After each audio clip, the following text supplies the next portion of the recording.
নমস্কার, B point days YouTube চ্যানেলে প্রত্যেককেই স্বাগতম জানাই। বিবেক চূড়ামণির এপিসোড 6-এ প্রত্যেককেই স্বাগতম জানাই। আপনারা যারা এখনও পর্যন্ত বিবেক চূড়ামণির এপিসোড 1 থেকে এপিসোড 5 পর্যন্ত দেখেননি, অবশ্যই দেখুন, আপনাদের কিন্তু কাজে লাগবে। তারপরেই আপনারা এপিসোড 6 দেখবেন এবং এই বিবেক চূড়ামণি শ্রবণ করে আপনারা কি বুঝতে পারছেন অবশ্যই কমেন্টে জানাবেন। এপিসোড 6 বিবেক চূড়ামণি।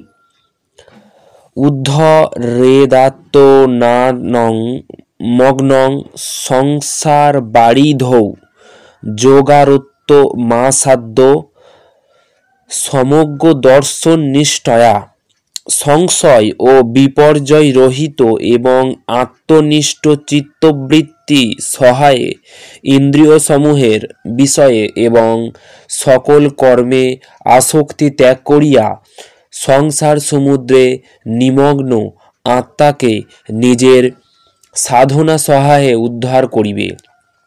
যদা হি নেন্দ্রিয়ার্থুস ন কর্মনুযচ্যতে সর্বসংকল্প সন্ন্যাসী যোগারুস্তচ্যতে।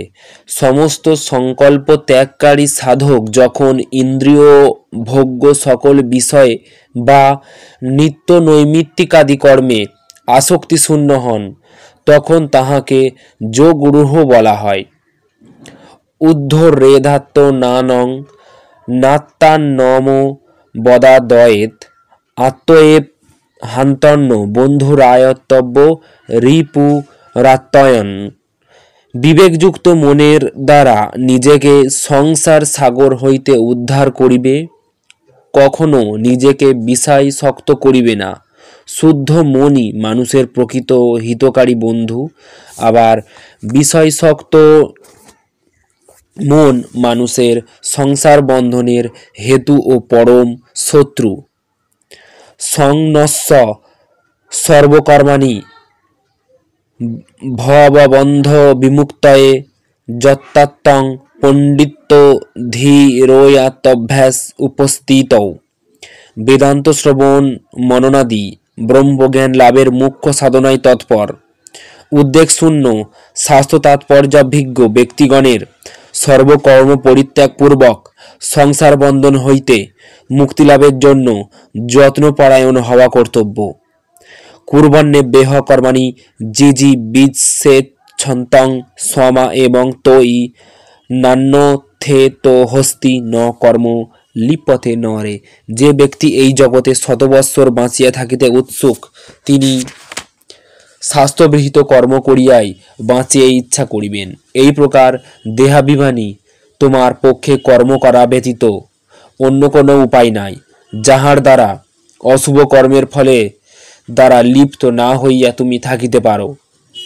ন হি কশ্চিৎ ক্ষণমপি জাতু তিষ্ঠত্য কর্মকৃত গি। কাজ না করিয়া কেহ কখনো ক্ষণমাত্রও থাকিতে পারে না। শাস্ত্রে বহুস্থলে এই প্রকারের কর্ম অবশ্যই কর্তব্য বলিয়া বিধান দেওয়া হয়েছে, কিন্তু এই সকল বিধি সংসার সুখের আসক্ত দেহাভিমানী ব্যক্তিগণের জন্য। এইরূপ ব্যক্তিদিগের পক্ষে কর্ম অবশ্যই কর্তব্য। সকাম কর্মের ফলে যখন অচিরস্থায়ী এবং তুচ্ছ বলিয়া বোধ হবে, তখন নিষ্কাম কর্মের প্রবৃত্তি আসিবে।